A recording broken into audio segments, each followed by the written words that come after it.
Última clase de la capacitación. El día de ayer habíamos repasado todo lo relativo a suspensión del contrato individual de trabajo. Y el día de hoy vamos a ver todo lo relativo a la terminación del contrato individual de trabajo. ¿Sí? A ver, ustedes deben haber escuchado varias veces, ¿no es cierto? El término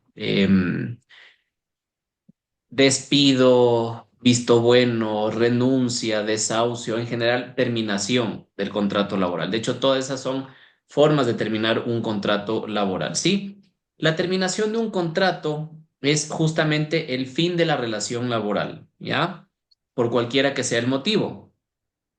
Y en ese sentido, esa terminación de la relación laboral trae como consecuencia el cese de la obligación del trabajador de prestar sus servicios y al mismo tiempo genera una obligación para el empleador de liquidar en favor del trabajador algunos valores que estén pendientes, ¿ya? Cuando yo digo liquidar, no significa necesariamente pagar indemnizaciones, ¿ya? Liquidar es pagarle al trabajador todo lo que se le deba al momento de su salida contractual, ¿ok?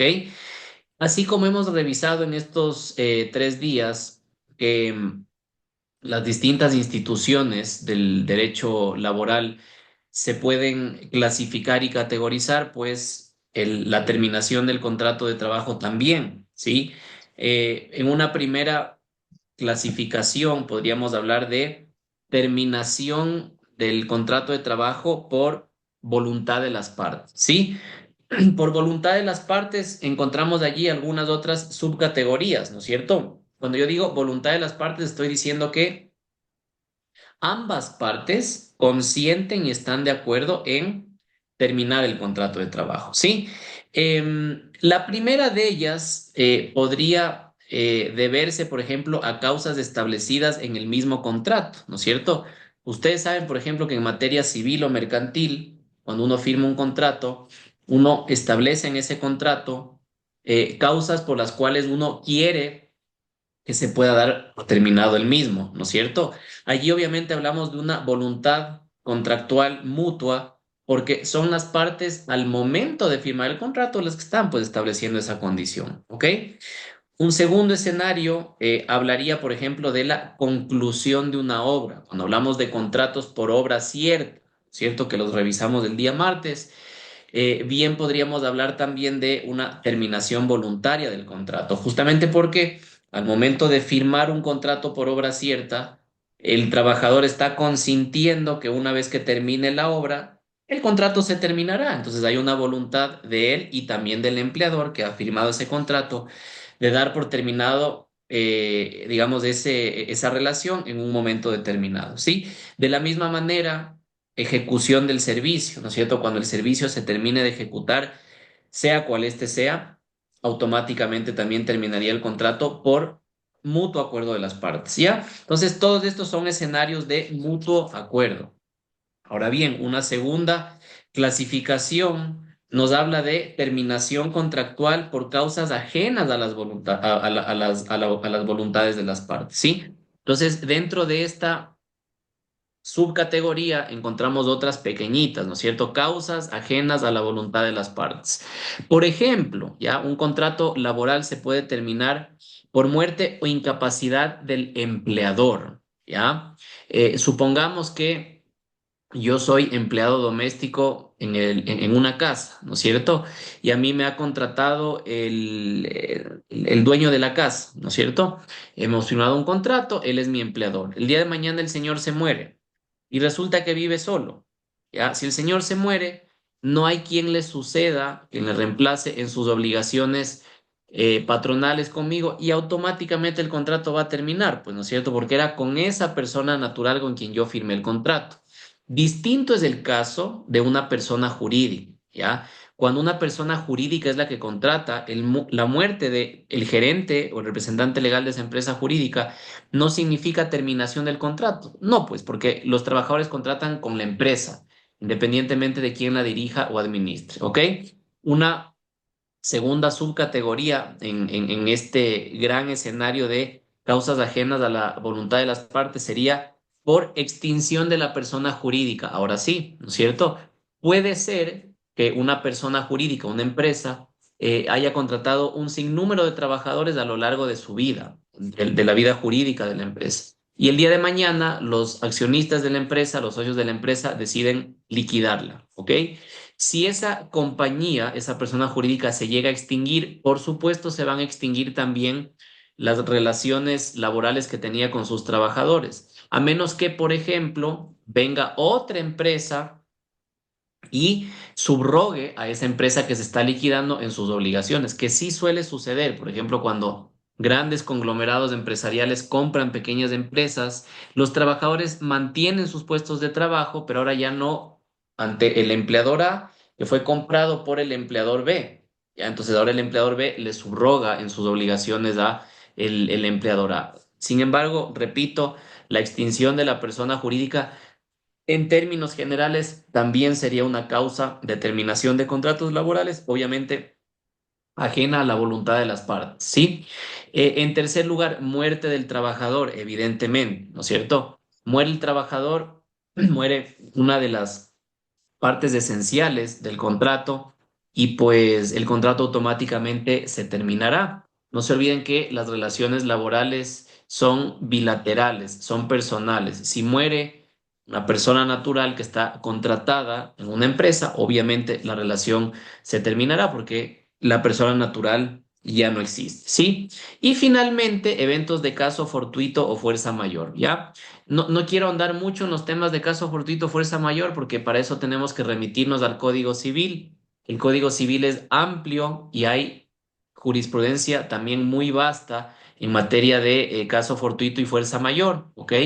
El día de mañana, por ejemplo, se me ocurre que un desastre natural podría quizá destruir, ¿no es cierto?, las instalaciones en donde operaba una empresa y esa empresa no tiene manera de continuar. Bueno, ahí hablaríamos de un caso fortuito, ¿no es cierto? El día de mañana, qué sé yo, pues producto de una guerra civil, por ejemplo, hay un bombardeo en determinadas áreas de una ciudad y resulta que producto de ese bombardeo se destruye, ¿no es cierto?, una fábrica en donde habían eh, relaciones contractuales entre el dueño de la fábrica y sus trabajadores. Dices que la fábrica ya no tiene manera de continuar. Bueno, evidentemente esa relación laboral que tenía el dueño de esa fábrica con sus trabajadores necesariamente tendrá que terminarse, ¿ok?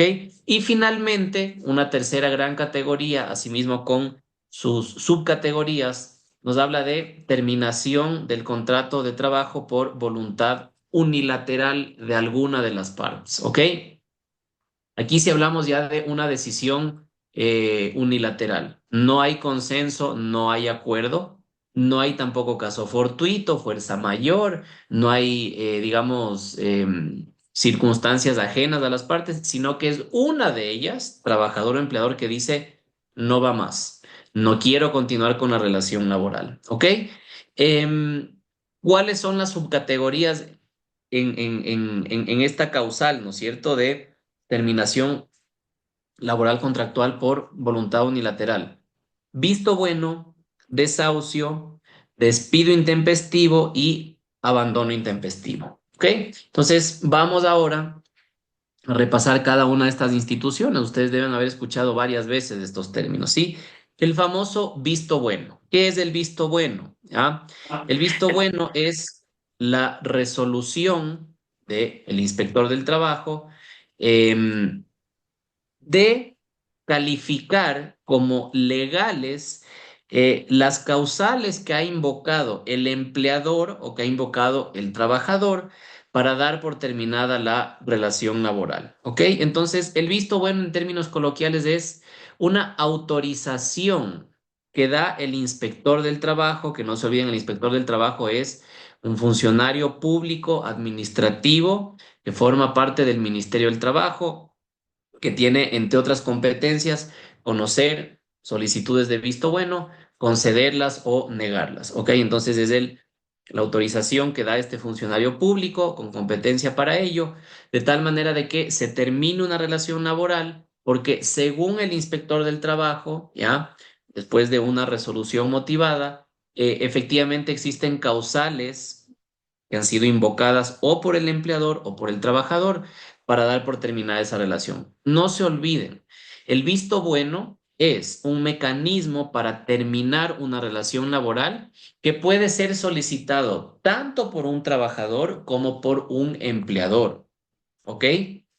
Entonces vamos a ir viendo cada uno de los escenarios que contemple el Código del Trabajo a propósito del visto bueno. ¿Ok? Em, Ustedes pueden encontrar, ¿no es cierto?, en el artículo 169 y el artículo 172 del Código del Trabajo, las causales para solicitar visto bueno, tanto el trabajador como el empleador, ¿ya? Hay acuerdos ministeriales que regulan ya el procedimiento del visto bueno y lo que yo voy a hacer es contarles, ¿no es cierto?, en qué consiste este procedimiento, que es bastante sencillo de entender, es bastante rápido de resolverse, justamente porque la materia laboral exige que los casos se resuelvan rápidamente, al menos en instancia administrativa. Ya si es que en instancia administrativa, a través del Ministerio del Trabajo, no es posible resolver algún asunto, nos quedará siempre la vía judicial, que va a ser más larga, va a ser más costosa, pero existe finalmente. ¿Ok? Entonces, hablemos del trámite del visto bueno, ¿sí? El visto bueno inicia con una solicitud escrita, ¿ya? Elaborada por el trabajador o por el empleador, independientemente de, mejor dicho, dependiendo de quién quiera dar por terminada la relación. Esta solicitud escrita se dirige, se presenta al inspector del trabajo, el inspector del trabajo del domicilio, ¿ya? En donde se encuentra el empleador, donde se prestan los servicios laborales, ¿ok? Se dirige al inspector del trabajo competente en esa jurisdicción, ¿sí? Repito, quien tiene la intención de dar por terminada la relación, ¿ok? El inspector del trabajo, les decía yo, competente para conocer esa solicitud de visto bueno, será el de la circunscripción territorial del lugar donde se suscribió el contrato de trabajo o, de manera excepcional, el lugar en donde se ejecute la prestación del servicio. ¿Ok? Entonces, si es una empresa que tiene domicilio en la ciudad de Loja, será competente el inspector del trabajo de Loja. Si es una empresa, por ejemplo, que tiene domicilio en Cuenca, será competente el inspector del trabajo de la ciudad de Cuenca. Ahora, hay empresas, ¿no es cierto?, nacionales que tienen muchas sucursales, ya en varias ciudades del país. Habrá que presentar de igual forma la solicitud de visto bueno en la jurisdicción en donde se encuentre esa sucursal. Hablemos, qué sé yo, pues, ¿no es cierto?, de alguna cadena de comidas que uno encuentra en todas partes del país, ya ceviches de la Rumiñahui, ¿no es cierto? Habrá que ver dónde se suscribió el contrato, en qué ciudad, dónde se presta el servicio y en esa ciudad habrá que presentar la solicitud de visto bueno. Repito, en el Ministerio del Trabajo dirigido al inspector del trabajo, ¿ok? Esto se sortea. Hay varios inspectores, sobre todo, por ejemplo, acá en Pichincha, en Guayas, en Manabí, tienen, digamos, ustedes la posibilidad de encontrar varias inspectorías del trabajo y lo que sucede allí es que cada solicitud de visto bueno se sortea y cae en alguna oficina de algún inspector, ¿ok? En lugares en donde hay un solo inspector, ¿no es cierto? Pequeños cantones, allí obviamente todas las solicitudes de visto bueno recaen sobre una misma persona, ¿sí? Entonces, vamos adelante, ¿ya? Em, en este caso, en el caso del visto bueno, también se pueden aplicar las figuras de la excusa y la recusación, ¿ya? Quienes no son abogados a lo mejor se preguntarán, ¿qué es la excusa, qué es la recusación en materia jurídica? Bueno, cuando un administrador de justicia, ¿ya? Que debe conocer una causa, de alguna manera tiene relación con alguna de las partes y tiene algún tipo de conflicto de interés en ese caso, allí ese administrador de justicia debería excusarse, ¿no es cierto?, de conocer la causa, a lo mejor porque es pariente en algún grado cercano de consanguinidad o tiene algún grado de afinidad con alguna de las partes, o a lo mejor ese administrador de justicia en el pasado patrocinó alguna de las partes o fue parte procesal de este mismo caso. Imaginemos un inspector del trabajo que resulta, ¿no es cierto?, que en un determinado año conoció muchas causas. Ese inspector del trabajo el día de mañana sale del Ministerio del Trabajo y ahora resulta que se convierte en juez. En la función judicial funge como juez de lo laboral y llega a su despacho un proceso judicial que versa sobre un tema que él trató antes como inspector del trabajo. Tendría que excusarse, obviamente, porque él ya conoció de eso en otra instancia con anterioridad, ¿ok? Entonces, la recusación también es una figura que las partes pueden solicitar, pueden decir un ratito, ¿no es cierto? Usted resulta que es papá de la señora que me está demandando a mí. No es posible que usted tramite, ¿no es cierto?, esta causa. Solicito que se sortee ante otra persona. Entonces, en temas de visto bueno, también caben las figuras de la excusa y la recusación, como no puede ser de otra manera, pues, ¿no es cierto? Y esto según lo establecido en el Código Orgánico General de Procesos, ¿ya? Vamos adelante, ¿sí? El proceso de visto bueno, ¿ya? Tiene naturaleza investigativa. Lo que hace el inspector del trabajo es recibir una solicitud, ¿ya? Calificarla, notificar a la contraparte y luego de eso convocar a una diligencia de investigación. Lo que hace el inspector del trabajo es investigar qué es lo que ha pasado. Y el inspector investiga en virtud de lo que le aportan las partes, ¿ya? Excepcionalmente podría de oficio, ¿no es cierto?, investigar un poco más, pero esto no suele pasar en la práctica. El inspector del trabajo lo que termina haciendo es estudiando el caso en virtud de las pruebas que aportan las partes, en virtud de lo que actúan cada una de las partes durante este procedimiento. En ese sentido, corresponde a las partes, trabajador y empleador, aportar todos los elementos de prueba que le permitan al inspector, ¿ya?, formar su criterio y fundamentar su resolución.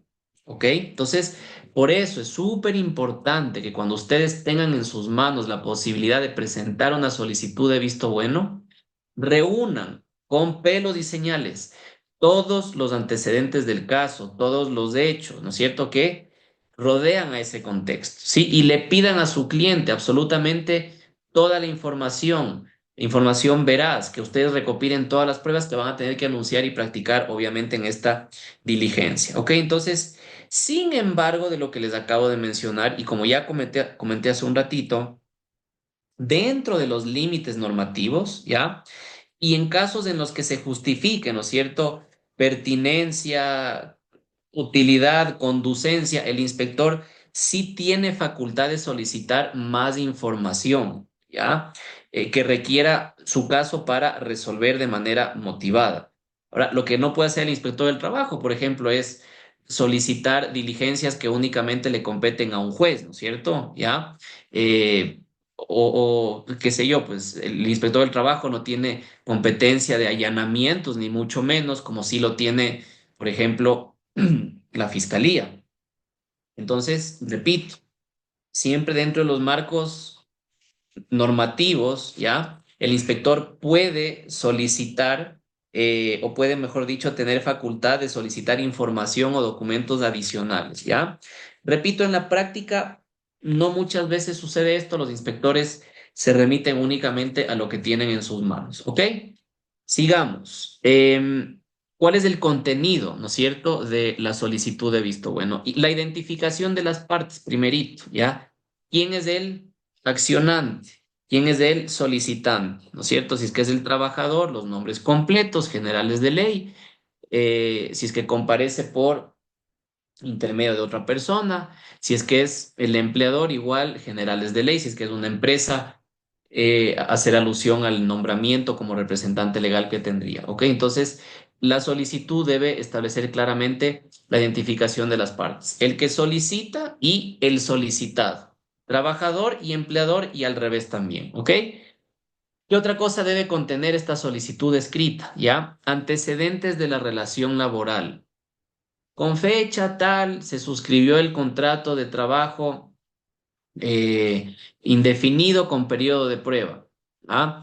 La relación se ha venido desarrollando con normalidad hasta la presente fecha. Ya, un antecedente de que existe la relación laboral, ¿sí? Fundamentos de hecho y de derecho. Ya, aquí sí yo le voy a explicar al inspector qué es lo que pasó, qué es lo que busco, ¿ya? Y, por supuesto, fundamental, ¿no es cierto? Ese, ¿qué es lo que busco con derecho, ¿ya? Y allí uno puede hacer alusión a normativa nacional e internacional, Constitución de la República del Ecuador, Código del Trabajo, tratados internacionales de la OIT, acuerdos ministeriales, reglamentos internos del mismo contrato de trabajo, en fin, ¿ok? Entonces, esos hechos tengo yo que fundamentarlos con derecho. No basta simplemente decir, me han despedido, no me han pagado, ¿ya? Tengo que yo ir atando todos esos hechos, ese relato, justamente con disposiciones normativas. Por eso es súper importante que un visto bueno esté elaborado con el patrocinio o al menos la asesoría de un abogado, ¿no es cierto? Se deben adjuntar todos los documentos habilitantes, ¿ya? Como por ejemplo, nombramiento del representante legal, si es que efectivamente es una empresa la que está solicitando el visto bueno. RUC, certificado de cumplimiento de obligaciones con el IES, ¿cierto? Copia de cédula del trabajador o del mismo empleador para certificar que efectivamente esa persona tiene capacidad para intervenir en ese procedimiento. Documentos habilitantes en general. Esto no está escrito en piedra, ¿ya? Como les digo yo, el documento habilitante para una persona natural será la copia de su cédula, ¿ya? Para la empresa será la copia de la cédula del representante legal, el nombramiento, la copia del RUC, certificado de estar al día con el IES, ¿no es cierto? Y a estos documentos habilitantes que le dan forma al visto bueno, se debe anunciar en el visto bueno los medios de prueba que dispongan las partes, ¿no es cierto? Y que anuncien para acreditar los hechos, ¿ok? Entonces, en la solicitud de visto bueno y por supuesto en la contestación a esa solicitud de visto bueno, ya se hace un anuncio probatorio. ¿De qué me voy a servir yo para demostrarle al inspector que soy yo quien tengo la razón? Documentos.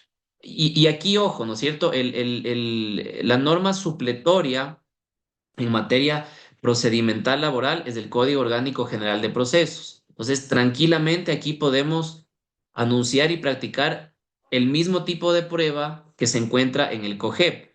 Prueba material serían bienes, ¿no es cierto? Objetos.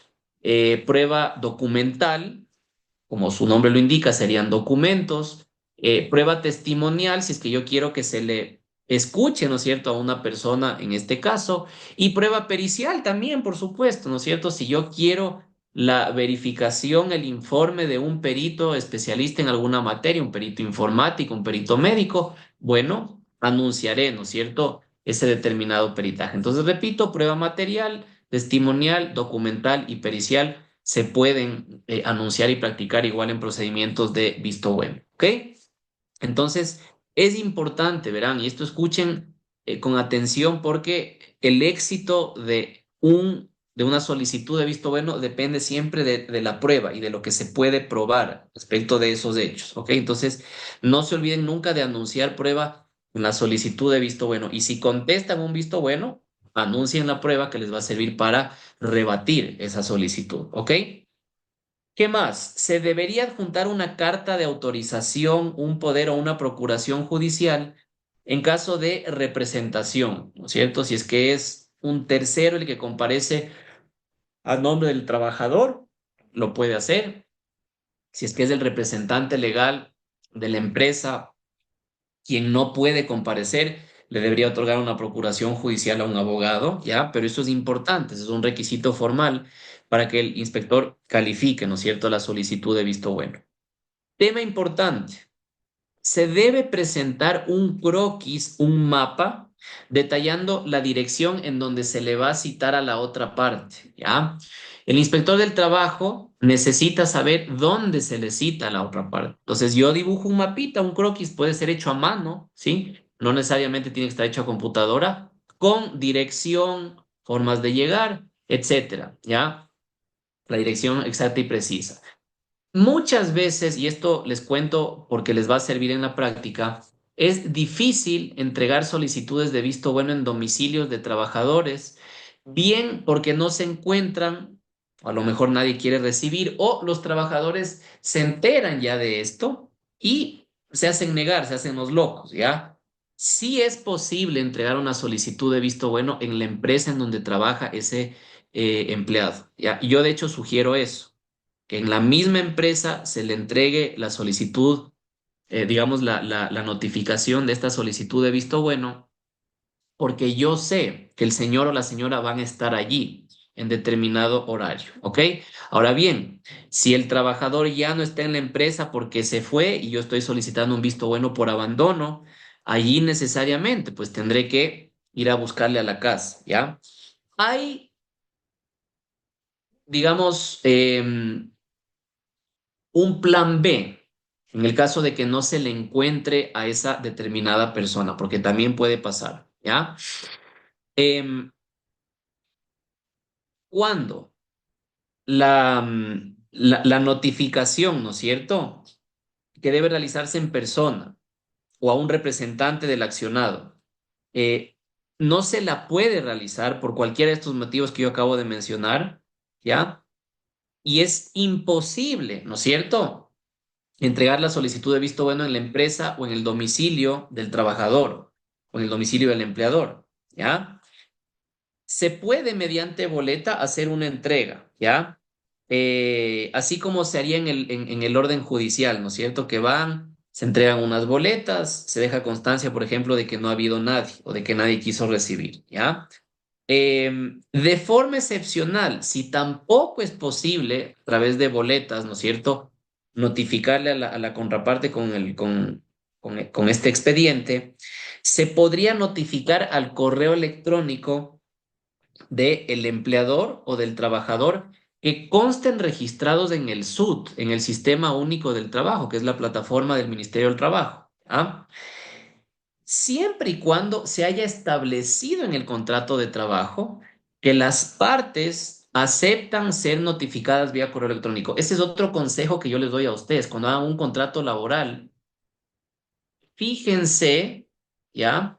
En cerciórense en establecer en ese contrato correos electrónicos de las partes, indicar en una cláusula que las partes aceptan ser notificadas en esos correos electrónicos en caso de algún procedimiento administrativo y esos correos electrónicos ustedes regístrenlos en el Sistema Único del Trabajo. Allí se van a ahorrar un montón de dolores de cabeza si el día de mañana es imposible encontrar y notificarle, ¿no es cierto?, a una persona con un expediente de visto bueno, ¿sí?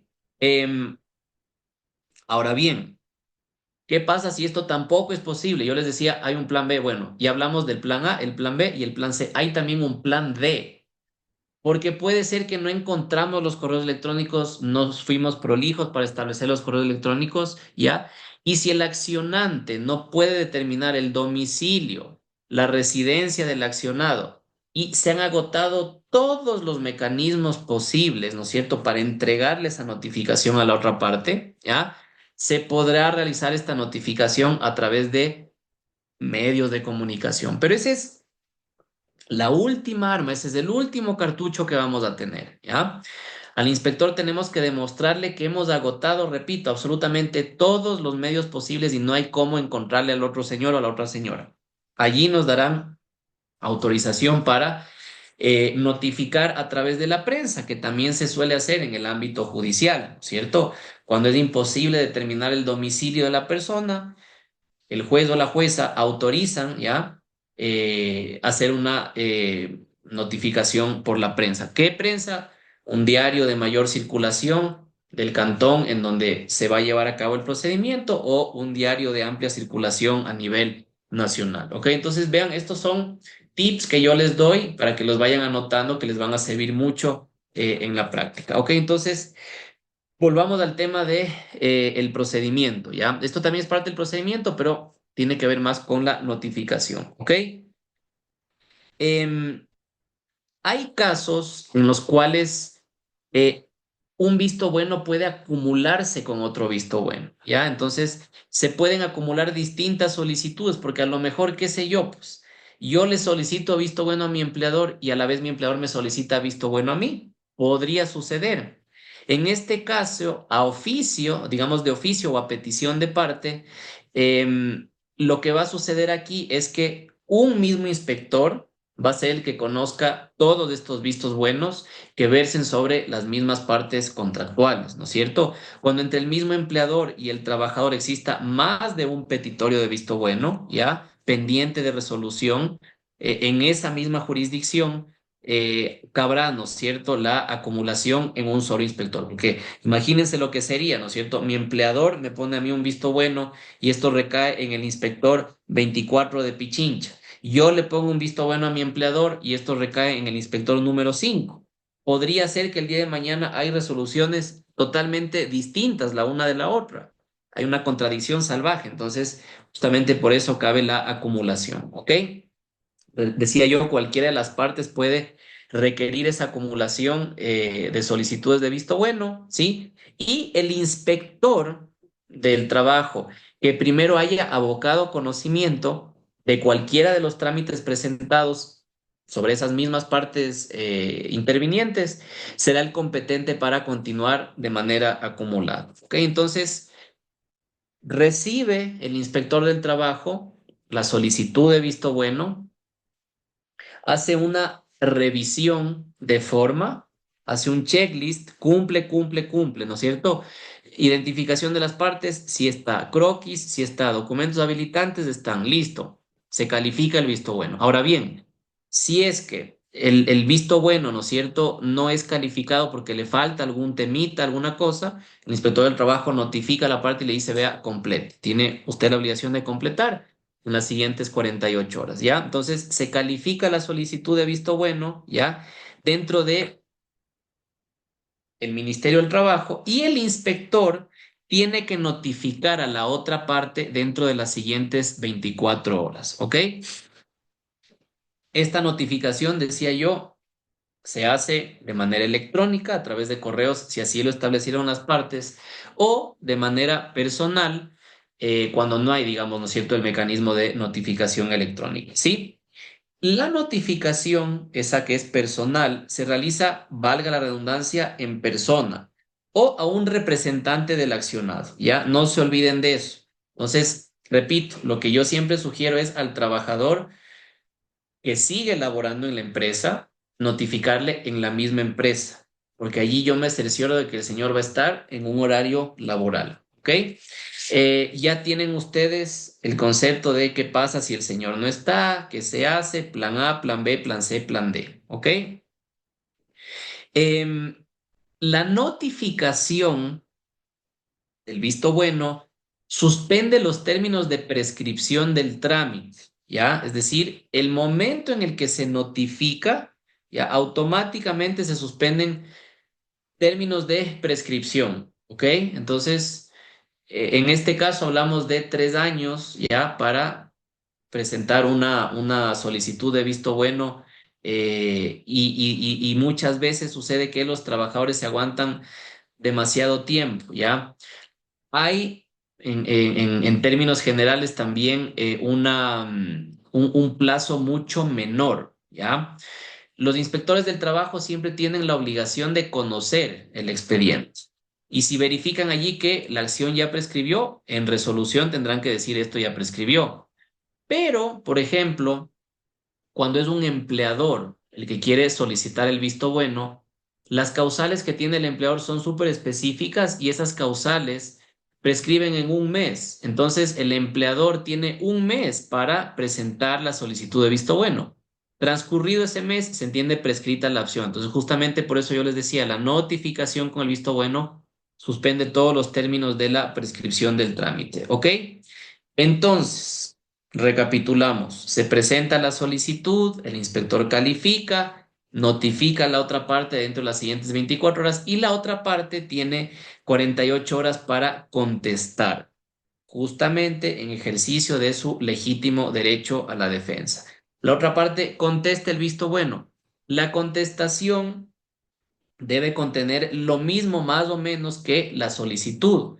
Generales de ley, fundamentos de hecho, fundamentos de derecho, anuncio de la prueba que yo voy a practicar, si eso es súper importante, cómo me voy a defender y adjuntar, ¿no es cierto?, toda esa prueba que se va a practicar más adelante, ¿ok? Entonces, el inspector recibe la contestación del visto bueno, ¿ya? Y va a convocar a las partes a una diligencia de investigación. En esta diligencia de investigación, lo primerito que se busca es que las partes concilien, ¿ya? Entonces, el inspector va a fijar día y hora para que se lleve a cabo esta diligencia de investigación. Las partes acuden al Ministerio del Trabajo, a la oficina del inspector, y el inspector primero les va a preguntar a las partes si es que existe algún modo de conciliar, ¿ok? Si se llega a una conciliación, bueno, se firmará un acta transaccional que pondrá fin al procedimiento administrativo, se lo archiva y no habrá necesidad de que el inspector investigue ni resuelva más adelante, ¿ok? Si es que no hay conciliación en esa primera etapa, ¿ya? El inspector inmediatamente, ese mismo momento, ese mismo día, unos minutitos después, va a dar paso a la diligencia de investigación. En esta diligencia de investigación, allí sí se les da oportunidad a las partes para que hagan una especie de alegato de apertura. El uno, luego el otro, anuncio de pruebas, contradicción de la prueba, ¿no es cierto? Como no puede ser de otra manera, nos regimos por lo que dice el Código Orgánico General de Procesos, ¿sí? Y justamente en esta diligencia de investigación, en esta fase, son las partes las que le convencen al inspector del trabajo de su argumentación. Es súper importante acudir con un abogado, ya que el abogado tiene experiencia, ¿no es cierto?, en estos temas, tiene elocuencia también para hacerse entender, para relatar los hechos y unirlos con derecho, sea quien hable, sea quien intervenga. Ojo, en esta diligencia de investigación cabe, por ejemplo, que se le tome el testimonio al gerente, al mismo trabajador. Se pueden llamar testigos sin ningún problema, siempre y cuando hayan sido anunciados, les decía yo, por escrito, en la solicitud o en la contestación. ¿Ok? Entonces, después de escuchar a las partes, accionante y accionado, realizan sus exposiciones, sus defensas técnicas, dicho de otra manera, ¿sí? Luego de estas intervenciones iniciales, el inspector ordena que se practiquen las pruebas solicitadas y anunciadas. En apego al derecho a la contradicción, cada parte podrá pronunciarse respecto de la prueba practicada por su contraparte, ¿sí? Y finalmente, el inspector le dará una última palabra, una última oportunidad de intervención a cada una de las partes para que cierren sus alegatos finales, ¿ok? ¿Cuánto puede durar una diligencia de investigación en un visto bueno? 10 minutos, 1 hora, 2 horas, 3 horas, dependiendo de cada caso, ¿ya? Dependiendo de cada caso. Si es que se van a tomar testimonios en esa diligencia, probablemente nos tome bastante, ¿ya? Si es que una de las partes no tiene cómo defenderse, no tiene argumentos, a lo mejor poco tendrá que decir en la diligencia, ¿no es cierto? Otro tema importante, todo lo que se dice en estas diligencias de investigación ante el inspector. El inspector transcribe, ¿ya? Entonces, esto en la práctica suele resultar un poquito aburrido porque uno no puede explayarse de manera libre, espontánea durante la intervención, porque el inspector está transcribiendo literalmente lo que uno dice. Ahora, otra cosa que uno podría hacer, y muchos abogados lo hacen, es llevar ya elaborado el escrito, ¿no es cierto? Con los alegatos del anuncio de las pruebas, la práctica, y simplemente ahí se limitan a leer lo que dice allí y luego le pasan al inspector para que el inspector haga un copy-paste en su expediente, ¿ya? Si no es así, ya les digo, uno tiene que ir hablando pausadamente porque el inspector está tomando notas, pin, pin, pin, pin, escribiendo, ¿ok? Entonces, ¿ya? Después de que se cierran estos alegatos, el inspector da por concluida la diligencia de investigación, ¿ya? Y el inspector va a emitir una resolución dentro de los 3 días siguientes, ¿ya?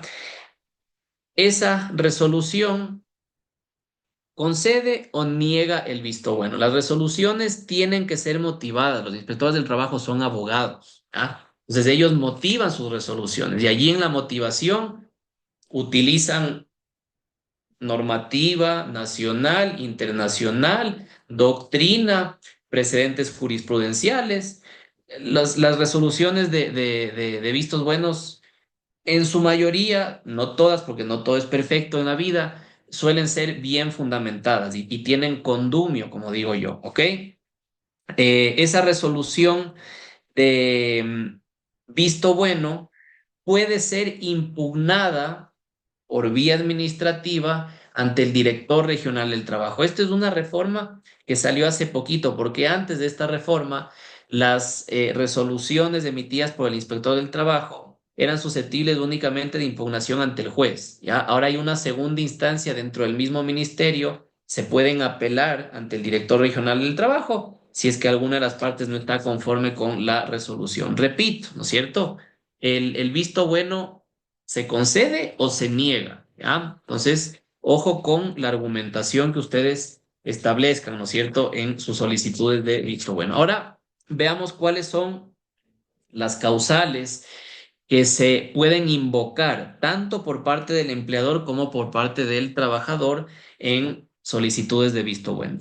¿Qué causales puede invocar el empleador? ¿Ya? En primer lugar, faltas repetidas e injustificadas o falta de puntualidad, dicho de otra manera, impuntualidad, ¿no es cierto? O falta de asistencia, abandono injustificado por más de 3 días consecutivos al puesto de trabajo. ¿Ya? Esas faltas, ese abandono, ¿ya? Esos atrasos deben producirse en un mismo periodo mensual de labores, es decir, durante 30 días. Si el primer atraso se lo registra el 15 de marzo, habrá que ver si hasta el 15 de abril ese trabajador acumula más atrasos, ¿no es cierto? Si es que el trabajador faltó, ¿no es cierto?, por más de 3 días consecutivos, allí sí automáticamente tengo yo la causal, ¿ya? La segunda, por indisciplina o desobediencia graves a los reglamentos internos. Esto cuando la empresa tiene un reglamento interno. Hay empresas que no tienen reglamento interno. Talados, aquí no podría invocarse esta causal porque no hay reglamento interno. Si es que hay un reglamento interno, ese reglamento interno, les decía yo anteayer, lo elabora la empresa, lo legaliza ante el Ministerio del Trabajo. El Ministerio del Trabajo verifica que ese contenido del reglamento esté bien hecho, ¿ya? Y allí en los reglamentos se debe poner, ¿no es cierto? Cuáles son faltas graves, cuáles son faltas leves, cuáles son las sanciones dependiendo de la falta que se cometa. Entonces, ese reglamento me permitiría a mí, por ejemplo, argumentar un visto bueno por desobediencia grave al reglamento interno. Por ejemplo, ¿ya? El hecho de presentarse al trabajo en estado etílico, el hecho de causar deliberadamente un incendio en el puesto de trabajo, ¿ya? Eh, Eso ya depende del reglamento de cada empresa, pero hay que establecerlo por escrito y el trabajador tiene que conocer el contenido del reglamento, ¿sí? Tercera causal que puede invocar el empleador, por falta de probidad o conducta inmoral del trabajador, ¿ya? Si bien estos conceptos pueden sonar algo ambiguos y generales, hay que remitirse a la doctrina para entender qué es la falta de probidad o la conducta inmoral. Es actuar con deshonestidad, con falta de transparencia, ¿cierto? Por ejemplo, un trabajador que manifiestamente miente, ¿ya? Y se le demuestra que está mintiendo. Un trabajador que se ha cogido plata y se demuestra que se ha cogido plata en la empresa. Son trabajadores que tranquilamente entrarían dentro de esta categoría de trabajadores improbos o trabajadores que cometen conductas inmorales. ¿Ok? La cuarta, por injurias graves y rogadas al empleador, a su cónyuge, a su conviviente, o a sus ascendientes o descendientes, o también a su representante. ¿Ok?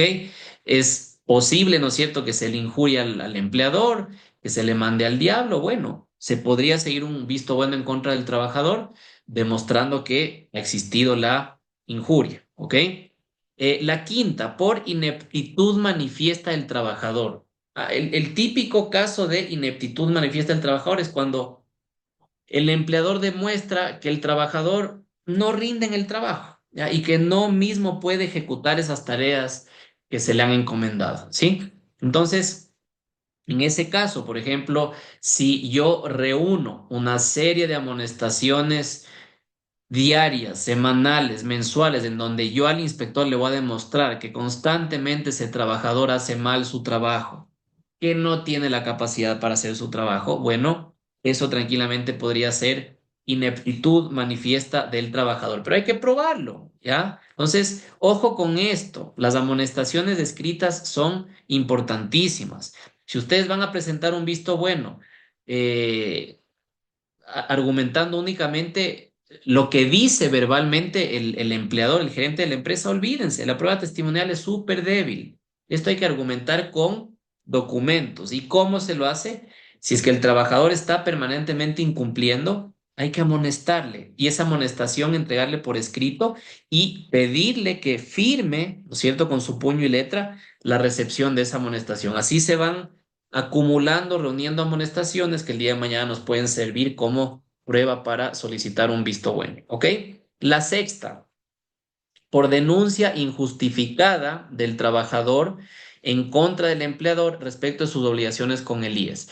El trabajador va y se va al IES y dice, resulta que mi empleador no me ha afiliado nunca. Y le denuncia porque no le ha afiliado.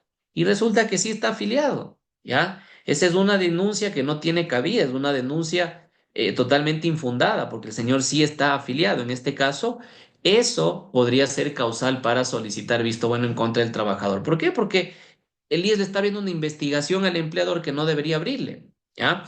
La séptima, por no acatar el trabajador medidas de seguridad, prevención e higiene, o por contrariar, ¿no es cierto?, dictámenes médicos sin justificación. Hay trabajadores que no se quieren poner el uniforme de la empresa, no se quieren poner el equipo de protección de la empresa, si es una constructora, los cascos, los lentes, las fajas para levantar peso. Bueno, eso es faltar a medidas de seguridad y salud en el trabajo y es también causal de visto bueno. Y finalmente la última, por el cometimiento de acoso laboral, ¿ya? No se olviden, el acoso laboral puede ser horizontal o vertical, es decir, entre compañeros de trabajo o entre personas jerárquicamente que estén por encima o por debajo de otras, ¿ya? Entonces, yo puedo acosar laboralmente a un par mío, a un trabajador que tiene mi mismo puesto, por ejemplo, yo puedo acosarle también a mi jefe o mi jefe me puede acosar a mí, ¿ok? Entonces el acoso laboral es precisamente una causal de visto bueno. Estas son las causales que tiene el empleador para solicitar visto bueno. ¿Cuáles son las que tiene el trabajador? Injurias graves del empleador hacia el trabajador, bien sea a él de manera personal, a su cónyuge, a su conviviente, a sus familiares o a sus representantes, ¿ok? Igual, tema de injurias, ¿no es cierto? Por disminución o por falta de pago o de puntualidad en el abono de la remuneración. Ojo con eso, ¿ya? Estar desigual con el pago de remuneraciones es causal para que el trabajador solicite el visto bueno, ¿sí? La tercera, por exigir el empleador al trabajador que ejecute labores distintas para las cuales fue contratado. Ustedes me preguntaban de esto, no sé si el lunes o el martes, ¿ya? ¿Qué pasa cuando a un trabajador le cambian de funciones sin su consentimiento? ¿Qué pasa cuando a un trabajador arbitrariamente le dicen, ahora te tienes que ir a trabajar en Shushufindi, pese a que tú vives en Manta, ¿ok? Bueno, ese es un cambio arbitrario de funciones, es un cambio arbitrario de domicilio y si el trabajador no consiente, se abre una puerta para que el trabajador solicite el visto bueno. Y el cambio de funciones es también súper recurrente, ¿verdad? Si yo trabajo en una bodega como bodeguero y mi empleador me dice, desde el día lunes sales de la bodega y vas a hacer mensajería y yo no quiero hacer mensajería, se está configurando una causal para solicitar el visto bueno. Entonces, cambio de funciones o de domicilio sin el consentimiento del trabajador. Y finalmente, la última causal que puede invocar el trabajador en caso de sufrir el trabajador acoso laboral cometido o permitido por acción u omisión del empleador o de sus representantes. Los empleadores tienen la obligación de hacer gestión que busque prohibir, eliminar, disminuir todos los eventos de acoso laboral. ¿Ya? El acoso laboral es un capítulo gigantesco que también nos podría llevar tal vez un par de días, ¿sí? Como ustedes ven, el derecho laboral es súper amplio, ¿sí? Aquí hablamos generalidades para que ustedes tengan conceptos más o menos generales, ¿no es cierto?, de los temas, ¿ya? Pero el acoso laboral, entre otras cosas, es esa instigación, esa actitud incisiva, ¿no es cierto? Bien sea solicitando trabajo fuera de los horarios laborales, bien sea solicitando cosas que no le competen al trabajador, bien siendo comportándose de manera distinta que se comporta normalmente con otras personas, ¿ok? Entonces, el acoso laboral es una causal de solicitud de visto bueno cuando es el trabajador el que lo sufre, sea a manos del empleador o por omisión del empleador. Cuando el empleador no hizo absolutamente nada, ¿no es cierto?, por evitar que compañeros de trabajo acosen laboralmente a otro, también podría el empleador allí salir perjudicado y tener que indemnizar al trabajador, ¿ok? Entonces, vamos terminando con las ideas finales del visto bueno que también son muy importantes. ¿Cuáles son los efectos del visto bueno? ¿Ya? A ver, si el inspector del trabajo concede el visto bueno solicitado por el trabajador, ¿ya? Efecto número uno, se termina la relación laboral, ¿ya? Efecto número dos, le da derecho al trabajador a ser indemnizado como si hubiese sido despedido intempestivamente, ¿ok?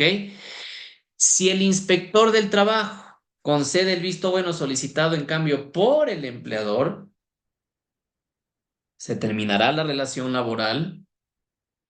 El empleador estará eximido de pagar cualquier tipo de indemnización, ¿ya? Justamente porque el inspector del trabajo le está autorizando a que separe a ese trabajador o a esa trabajadora sin pagar la indemnización por despido intempestivo, ¿ya? Y adicionalmente, cuando con la solicitud de visto bueno el empleador solicita que se suspenda la relación laboral mientras se resuelve el visto bueno, ¿ya? En ese caso, el empleador tiene que consignar el valor de una remuneración en el Ministerio del Trabajo. Allí le da derecho al empleador a recuperar ese valor que consignó, ¿ya? Pero esto no sucede siempre así, porque no todas las solicitudes de visto bueno planteadas por un empleador van también con la solicitud de suspensión del trabajo, ¿ok? Ahora bien, estos son los escenarios que ocurren cuando se concede el visto bueno, bien sea al trabajador o al empleador. ¿Qué pasa cuando se niega el visto bueno? Cuando el inspector del trabajo niega el visto bueno solicitado por el trabajador, la relación continúa normalmente, no se termina, ¿ya? El trabajador quedará facultado para apelar esa decisión al director regional del trabajo, que está jerárquicamente por encima del inspector, y en última instancia iniciar un proceso judicial. Si el inspector del trabajo niega el visto bueno solicitado por el empleador, de la misma forma, continúa la relación laboral, le da derecho al empleador a apelar esa decisión ante el mismo Ministerio del Trabajo, pero al superior del inspector, es decir, al director regional del trabajo, y de la misma manera se abrirá la posibilidad para que el empleador accione la vía judicial si así lo considera pertinente. ¿Ok? Entonces, esto lo relativo al visto bueno. Repito, el visto bueno es una institución muy interesante. ¿Cuánto tiempo toma, no es cierto? Un procedimiento de visto bueno, a lo mejor unos 10 días. Esto es rapidísimo, ¿ya? Ustedes cuenten, se presenta el visto bueno, por eso hay que hacerlo bien para que no me manden a completar ni corregir. Se califica, se notifica en 24 horas, la respuesta en 48. Luego de las siguientes 72 horas ya se tiene que convocar a esta audiencia, a esta diligencia de investigación y luego 3 días más la resolución. Entonces, sumando ahí días hábiles, probablemente 8 o 10, ¿no es cierto? Ya tendremos una resolución de visto bueno, ¿ok?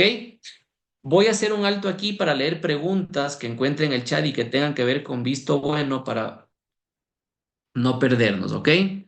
Me preguntaban la prueba testimonial en el visto bueno, ¿ya?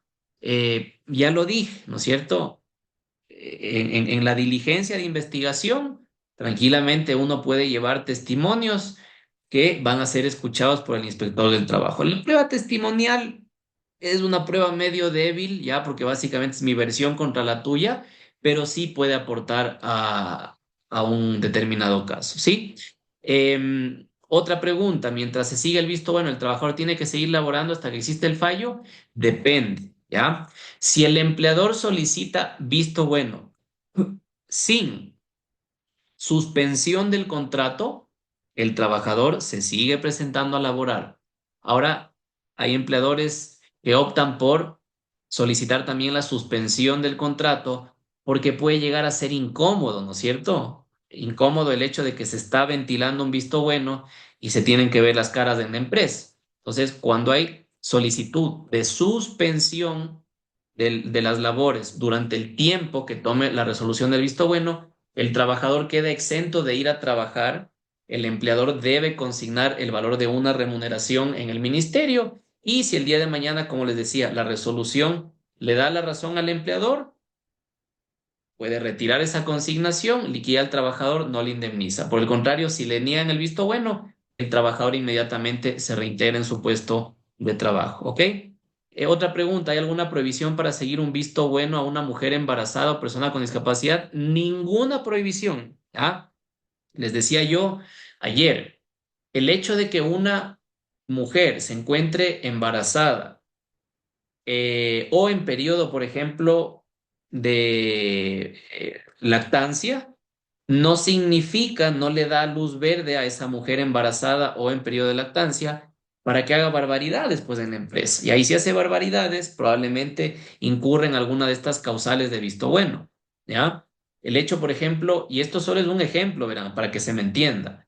Si es que una mujer está embarazada y resulta que es contadora de la empresa y se empieza a coger plata de la empresa, el empleador tiene absolutamente todos los motivos para iniciar una solicitud de visto bueno. Y el inspector del trabajo, si es que verifica que la señora se estuvo robando plata pese a estar embarazada, eso es falta de probidad, ¿ya? Eso es faltar gravemente a reglamentos internos. Eso incluso podría ser objeto de una denuncia penal, ¿ok? Entonces, no hay ninguna prohibición, Carolina, respecto de mujeres embarazadas o personas con discapacidad. De allí que el contenido del visto bueno, los medios probatorios y la argumentación sean lo suficientemente buenos para que el inspector falle a mi favor. ¿Ok?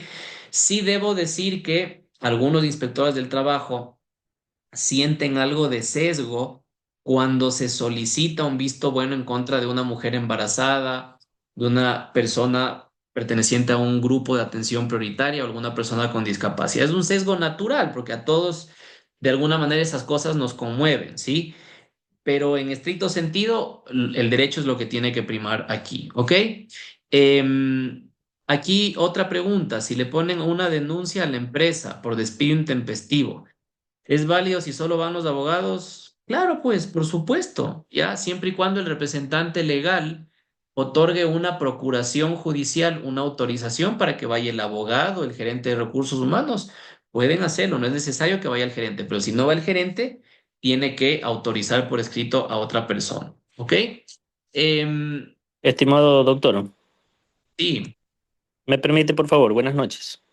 sí, Eh, Tomando como en cuenta lo que usted hace rato mencionaba sobre el cambio de funciones, tuve una consulta en la mañana de donde un trabajador menciona que el gerente de recursos humanos le ha indicado, bueno, él está pidiendo el cambio de puesto, entonces le han indicado que él debe renunciar primero y luego que al otro día como que lo vuelven a contratar. Yo no entiendo si esa figura tiene lógica o se ¿Ya? podría llevar así. Mm. A ver, algunas cosas a tomar en cuenta allí.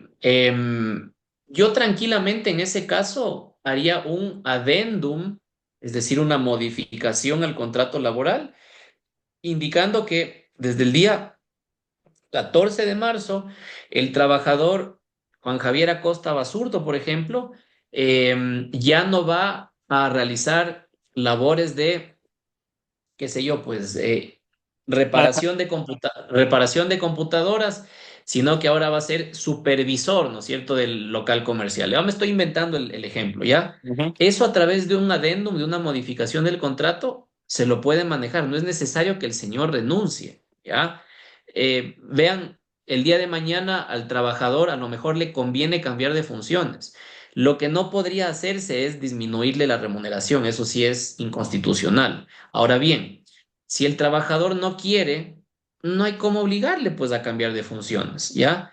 Y si el señor no quiere hacerlo, no hay manera de obligarle. Si es que la persona trabajadora renuncia, ¿ya? Para ser contratada por la misma empresa al día siguiente, la relación laboral no se interrumpió. Entonces, para mí no tiene mucho sentido que al señor le hagan renunciar, le hagan firmar un nuevo contrato de trabajo con la misma empresa, porque el día de mañana yo judicialmente puedo demostrar al juez que nunca me fui. Renuncié, luego me fui a otro puesto, pero ahí, por ejemplo, el tema de la antigüedad se mantiene totalmente inamovible. Ya no sé, Juan Javier, si quedó claro o hay alguna otra duda sobre el caso. Sí, correcto. Más bien acotar que la controversia nace justamente por el tema de remuneración. Actualmente el sueldo es de 525 y pasaría a uno de 460 más o menos. Es decir, si hay ¿Ya? disminución. Entonces es por eso que hay la controversia. A ver, en este caso, Pero ojo, que la sí, persona trabajadora es la que en este caso está pidiendo el cambio de funciones, por decirlo así. Es un ejecutivo de o sea, ventas de un segmento y le está pidiendo un cambio a otro segmento. entonces le dicen, listo, yo te cambio, pero vas a ganar menos. Eh, En teoría, o sea, más bien lo que le dijeron es que sí lo podrían cambiar, que no habría ningún problema, que se mantiene la antigüedad, pero que tendría que renunciar y al día siguiente Sí, le harían un nuevo contrato con la nueva, con el nuevo cargo en este caso. ahora sí está más claro el caso. Ahí sí, ¿no es cierto? Porque el señor quiere que le cambien de funciones, pero el cambio de funciones implica que va a ganar menos. Y Ujú. les decía yo, legalmente es imposible reducir la remuneración a cualquier trabajador. Entonces, sí, lo que cabría allí es dar por terminado el contrato, sea que el señor renuncie, o sea que le despidan intempestivamente, ya, eso es indistinto, que se termine esa relación, que le liquiden al señor en función de los $525 que gana, que le paguen todo lo que le corresponde en función de esa remuneración que tiene actualmente, y luego tranquilamente le pueden volver a hacer firmar un nuevo contrato en un nuevo puesto, con otras obligaciones, con otras funciones, ganando menos. Esa es la vía legal, efectivamente. Que renuncie o que le despidan, se liquida esa relación, al día siguiente se genera una nueva relación, la antigüedad no se pierde, pero el señor tiene otras funciones. Sí es totalmente válido y como les decía yo, aquí dependerá de las partes. Si el señor quiere renunciar, renuncia. Si dice no, yo no quiero renunciar, a mí me despiden, bueno, habrá que despedir al señor. Ahora, si le despiden, ya no le van a volver a contratar a él mismo, pues no tiene sentido. Entonces, Ujú. la vía de la renuncia es totalmente válida. No va a perder antigüedad, que es lo interesante. Y Correcto, lo que sí habrá que hacer es dejar por escrito que se terminó la relación a través de una renuncia firmada con puño y letra por el señor, que se le pagaron todos sus haberes correspondientes a esa renuncia hasta ese día y al día siguiente se firma otro contrato, no hay ningún problema. correcto. Ahí creo que lo que me podría preocupar un poco es que quizás no le liquiden, es decir. Ah, no, ahí Eh, sí no. Ajá, pienso yo que puede pasar es, renuncias, te hacemos el nuevo contrato mañana y probablemente no se hable de liquidación. Yo le dije que en este caso cabría la liquidación porque está haciendo una terminación del contrato en este caso.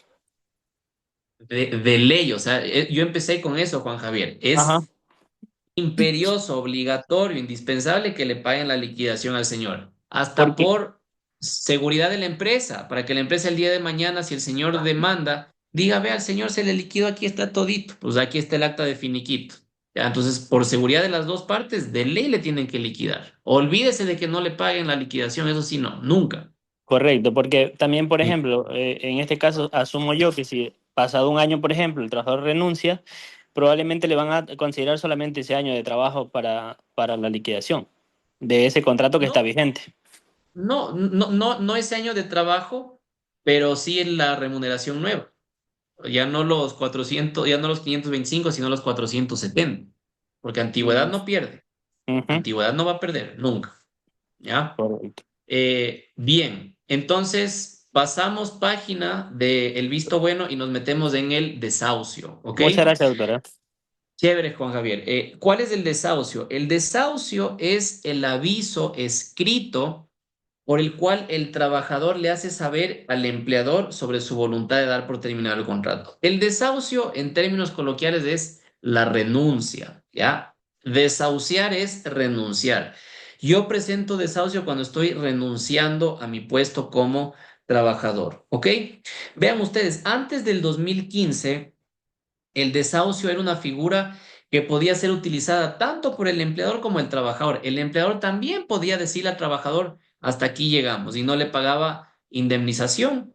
Eso cambió a partir del 2015 y ahora el desahucio únicamente es una figura que puede ser usada por el trabajador. Solo el trabajador tiene la potestad de renunciar. ¿Y por qué? No tiene que explicar motivos. El trabajador es libre de decidir si el día de mañana ya quiere irse de la empresa porque ya no le gusta, porque encontró una mejor oportunidad, por lo que sea, ¿ya? La renuncia no exige motivación. La renuncia lo que exige es firma, puño y letra del trabajador diciendo trabajo hasta tal día, ¿ok? El trabajador que tiene la intención de dar por terminada la relación laboral, no invoca, decía yo, causal alguna, simplemente manifiesta su voluntad expresa. Ojo, cuando ustedes renuncien a sus trabajos o cuando alguien de su círculo quiera renunciar, que lo haga por escrito y que le pongan una firma de recepción en esa renuncia, ¿ok? La comunicación de renuncia o de desahucio se hace directamente al empleador y puede ser por cualquier medio, escrito, una carta firmada, puede también ser un correo electrónico, pero yo prefiero que se haga a través de una carta firmada, ¿ok? ¿Cuál es el efecto del desahucio? El efecto inmediato es que se termina la relación laboral pues sin más habrá que igual liquidarle al trabajador hasta el último día que ha laborado allí, ¿ok? Em, el desahucio, dice el Código del Trabajo, debe ser notificado al trabajador con al menos 15 días de anticipación al momento en el cual se va a hacer efectiva, ¿no es cierto?, la renuncia, de tal manera de que en esos 15 días el empleador pueda conseguir un reemplazo. Ahora, no necesariamente el trabajador está obligado a quedarse esos 15 días. A lo mejor renuncia y se va el día de mañana, ¿ya? Si es que eso sucede, ¿ya? El empleador está un poquito fregado, ¿no es cierto? El tema es que se exige, ¿no es cierto?, el plazo este de los 15 días, justamente para que el empleador no se vea perjudicado gravemente con una vacante allí que está sin nadie y que podría traerle repercusiones económicas, ¿ya? Ahora, hay otros casos en los cuales el empleador le dice al trabajador, no hay ningún problema, no te quedes 15 días, entrégame todo hasta este viernes. Ya, si es que hay acuerdo de las partes, no hay ningún problema en que se acabe la relación casi que inmediatamente. ¿Ok? Ese es el desahucio. El desahucio, repito, es la renuncia que presenta el trabajador a su puesto de trabajo. Y finalmente, el último tema que estaba contemplado en el temario es el despido intempestivo. ¿Ya? ¿Qué es el despido intempestivo? El despido intempestivo es la ruptura del contrato laboral por voluntad unilateral del empleador. Es una terminación contractual arbitraria, unilateral, sin motivación jurídica, ¿no es cierto? ¿Ya? Y cuando hay un despido intempestivo, se genera un derecho en favor del trabajador, un derecho a ser indemnizado. ¿Ya? Por tratarse esta de una terminación ilegal, arbitraria, unilateral del empleador, ¿ya? No consta, ¿no es cierto?, dentro de ningún capítulo de causales, ¿no es cierto?, del Código del Trabajo. Y justamente por ello, porque es arbitrario, unilateral, injustificado, acarrea esta obligación de indemnizar en favor del trabajador. ¿Ok? Si bien la figura del despido intempestivo es un derecho que tiene el empleador, ojo, ¿no? O sea, yo como empleador estoy en la libertad de decidir despedir a cualquier persona, ¿ya? El tema es que esa decisión me genera a mí una obligación de indemnizar, pero yo puedo decidir, yo soy libre de decir el día de mañana, señora, señorita, señor, señorito, por favor, coja sus cosas, retírese, no trabaja más en la empresa, ¿ya? Entonces, siempre y cuando se pague esta indemnización, no hay absolutamente ningún problema, ¿ok? ¿Cuáles son causas, escenarios de despido intempestivo? ¿Ya? El primero, ya lo acabo de decir, decisión unilateral del empleador. No quiero que trabajes más aquí, te vas. Y no vengas el día de mañana. Libertad, voluntad mía, por supuesto. Tendré que pagarle a ese señor su indemnización por despido intempestivo. Primer escenario, ¿no es cierto? De despido intempestivo. El segundo, lo conversaba yo con Juan Javier, cuando el empleador reduce la remuneración del trabajador, así sea en $1, así sea en un centavo de dólar, ustedes le reducen al trabajador su remuneración, automáticamente están configurando una causal de despido intempestivo. Por eso le decía Johan Javier, para que no se configure la causal, liquídenle al señor, tengan la prueba de que esa relación se liquidó, se pagó, ¿ya? Y eh, a partir de allí ya no habrá pues, la disminución de la remuneración. ¿Por qué? Porque ya se le liquidó al señor y se le volvió a contratar con un sueldo inferior, pero respecto al anterior, se le liquidó al señor. ¿Ok? Entonces, repito, segunda causal de despido intempestivo, reducción de la remuneración del trabajador. Ni siquiera por consentimiento o con consentimiento del trabajador se le puede reducir la remuneración. Eso está prohibido, es inconstitucional. ¿Ok? La otra, que también hablaba yo con Juan Javier, cuando el empleador le cambia de puesto, le cambia de ocupación o le cambia de funciones al trabajador sin su consentimiento. Si es que hay consentimiento, maravilloso, ¿ya? Te pasas de esta sección a la otra, te pasas de esta ciudad a la otra, listo, acepto, me fui, ¿ya? Si no hay consentimiento, causal de despido intempestivo. Tercera, cuando el empleador suspende la jornada de manera ilegal, ¿ya? La única manera a través de la cual el empleador puede suspender legalmente la jornada de trabajo es a través de un paro patronal, ¿ya? Pero esto es un procedimiento que se solicita ante el Ministerio del Trabajo. Si es que suspende la jornada ilegalmente, causal de despido intempestivo. Cuarta, cuando el empleador deja de proporcionarle al trabajador materiales de trabajo, ¿ok? Insumos que necesita para su labor. ¿Ah? Aquí, dependiendo de la empresa, dependiendo del giro que tenga la misma, hablaremos de insumos, materiales, productos y demás, ¿ok? Em, Otra más. Cuando el empleador no llama a los mismos trabajadores, ¿ya? En nuevas temporadas, esto lo hablamos anteayer, ¿ya? En los contratos de temporada, estos contratos, por ejemplo, de hoteles, hostales en temporada alta, en los cuales se requiere personal para atender más demanda y al siguiente feriado no se les llama a esos mismos trabajadores, esos trabajadores pueden demandar despido intempestivo porque el empleador está obligado a siempre llamarlos en estas temporadas, ¿ok? Em, por cualquier motivo, cuando el empleador termina el contrato sin visto bueno, es decir, en el escenario A que yo les planteaba, te fuiste, te despido, ya es básicamente eso. Y finalmente, cuando el empleador no recibe al trabajador después de una suspensión legal, en otras palabras, después de una huelga, pero no una huelga política, ya una huelga legal que ha sido declarada por un comité de empresa, una asociación laboral dentro de esa empresa. Terminada esa huelga, los trabajadores se reincorporan en sus puestos de trabajo. Si el empleador no los recibe, los está despidiendo intempestivamente. Bien, ahora hablemos de las indemnizaciones generales que aplican a propósito del despido intempestivo, ¿ya?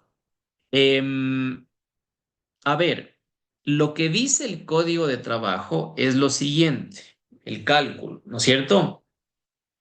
Cuando hay un despido intempestivo, em, se debe pagar hasta, se debe pagar 3 meses de remuneración de la última remuneración completa, ¿ya? A un trabajador que ha laborado en esa empresa hasta 3 años de servicio. ¿Ok? Entonces, repito, el primer cálculo es 3 meses de la última remuneración completa a cualquier trabajador que esté laborando en la empresa hasta 3 años de servicio, hasta 3 años de tiempo. ¿Ok?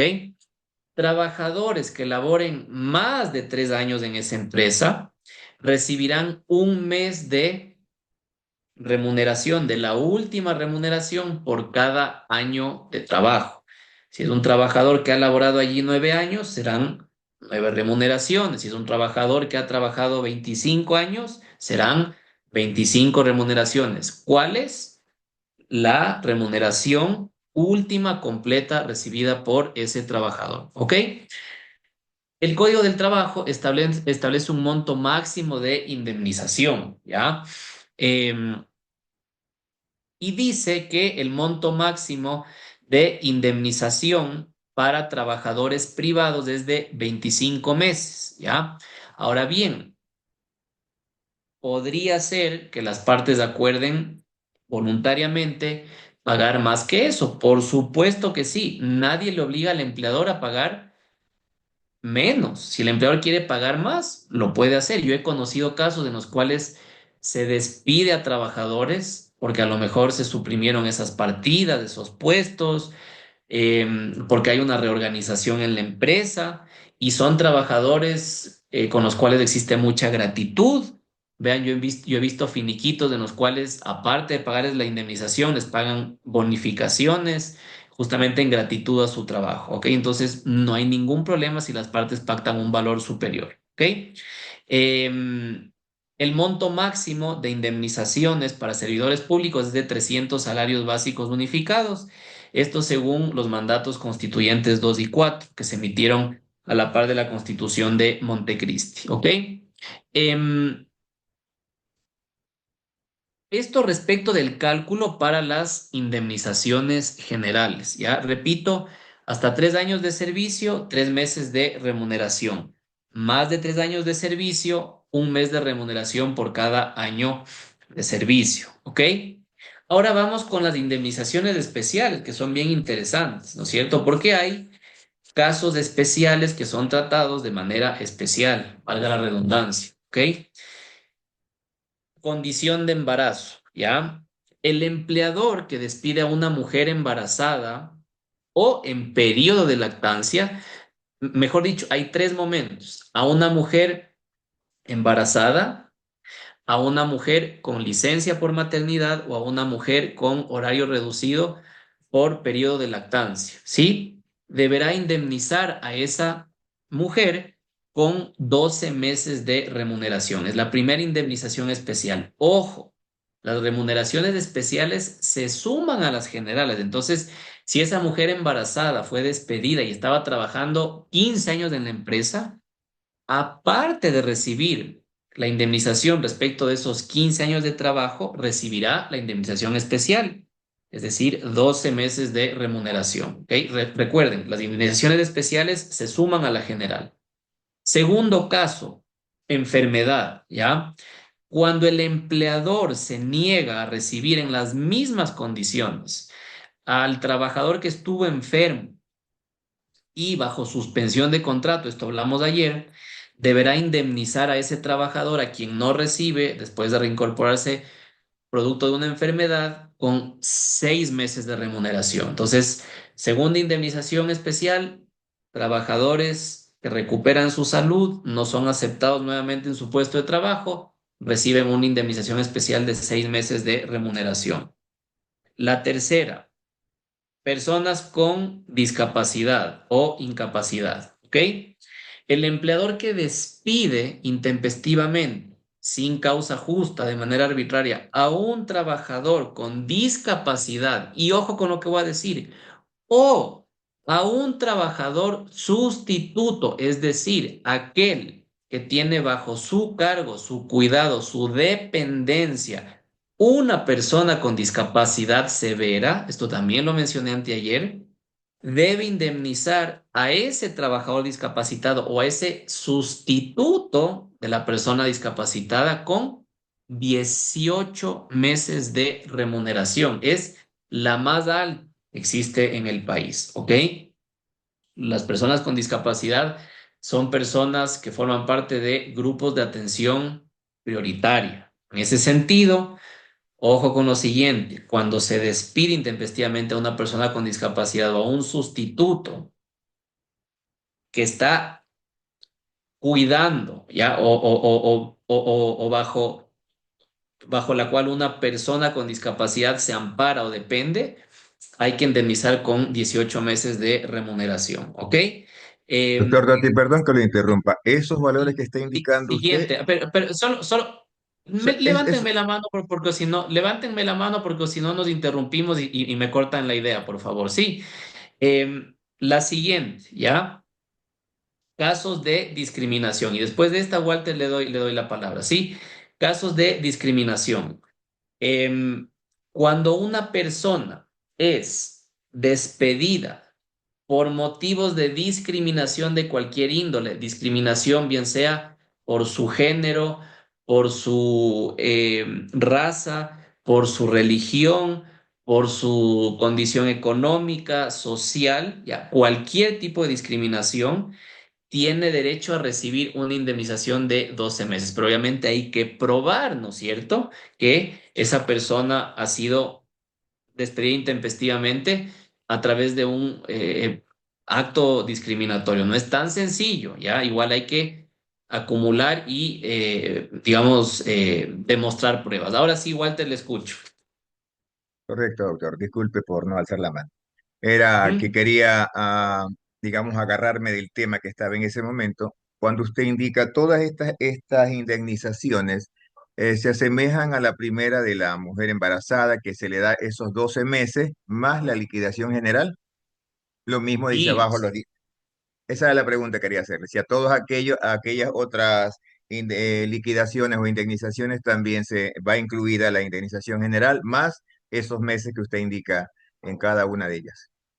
siempre. Las indemnizaciones especiales siempre se suman a a la general.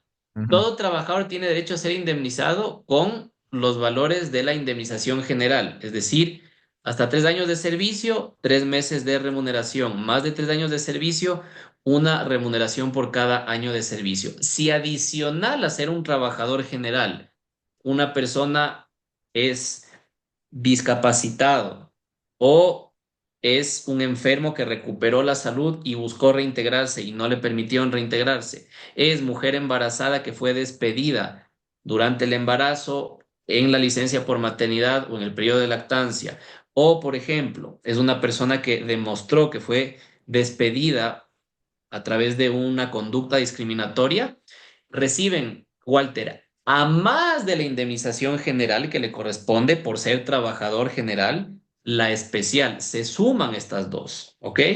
¿Ya? Sí, correcto. Ahí estábamos claros. Sí, Sí. La correcto, pregunta era por ¿sí?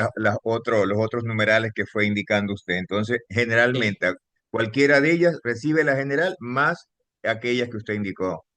correcto. Correcto, Sí, las doctor. Gracias. especiales se suman a la general, así es. Ajá. Muy bien. Siguiente indemnización especial. asociaciones, ¿ya? Esto es parte del derecho laboral colectivo, que les decía, no nos da tiempo para revisar Una, en esta semana, una pero pregunta, profe. cuando existen, ¿no es cierto?, casos de asociaciones laborales que se están constituyendo, ¿sí? Desde el momento en que se reúnen en asamblea, ¿cierto? Los trabajadores para constituir una asociación laboral, para conformar una asociación, un gremio, un comité, ¿ya?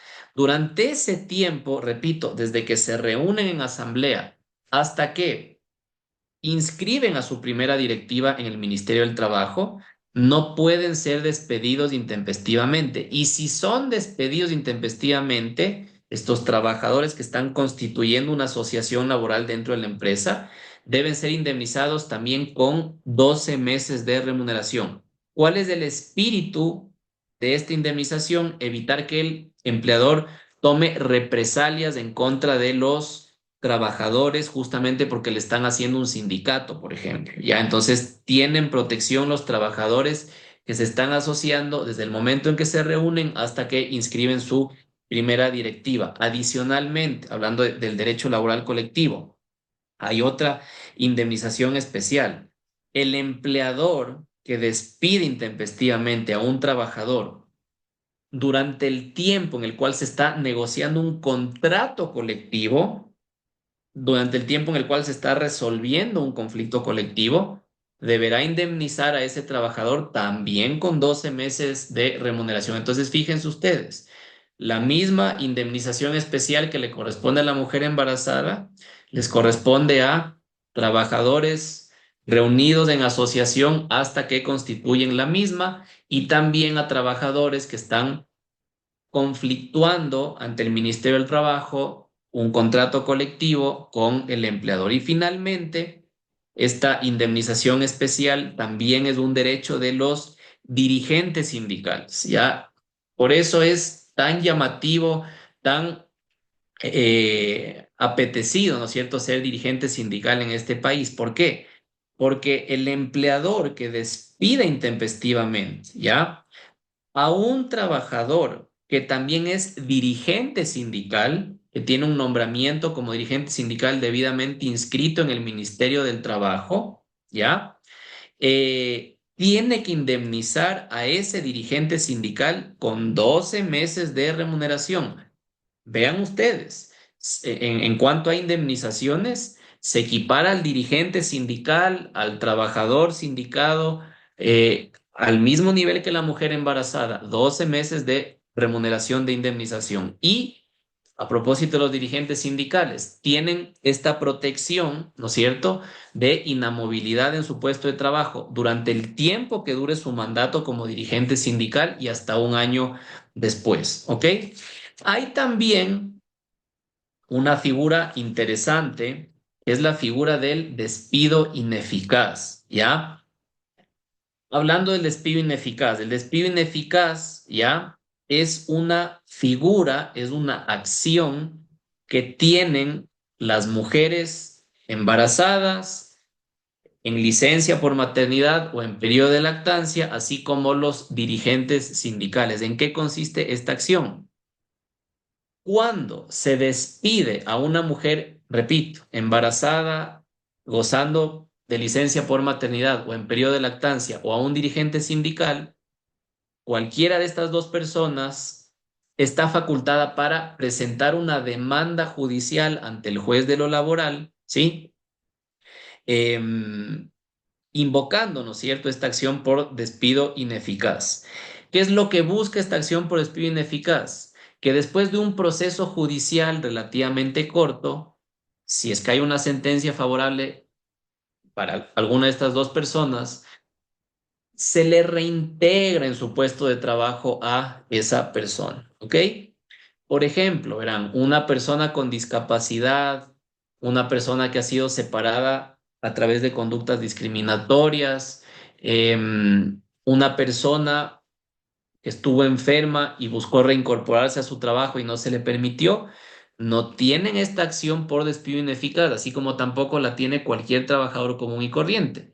El trabajador común y corriente que es despedido intempestivamente, si recibe su indemnización, se acabó, no tiene que hacer absolutamente nada más. En cambio, las mujeres embarazadas en periodo de lactancia o en licencia por maternidad o los dirigentes sindicales sí pueden pedirle a un juez la restitución a su puesto de trabajo. Esa es la acción por despido ineficaz. Entonces, la trabajadora, en este caso, vamos a poner el ejemplo de la trabajadora, ¿no es cierto? La trabajadora debe presentar una demanda judicial ante el juez de lo laboral dentro de los siguientes 30 días de haberse configurado el despido. La acción por despido ineficaz prescribe en 30 días. Entonces, acuérdense ustedes, tienen 30 días desde que se configura el despido de una mujer embarazada o un dirigente sindical para presentar esta demanda judicial, ¿ok? Se califica la demanda, se cita al empleador dentro de las siguientes 24 horas. Esto es rapidísimo, ¿sí? Justamente por los derechos de la persona que están en juego, ¿ya? Se puede solicitar y ordenar medidas cautelares para el reintegro inmediato, justamente en la misma demanda, ¿ya?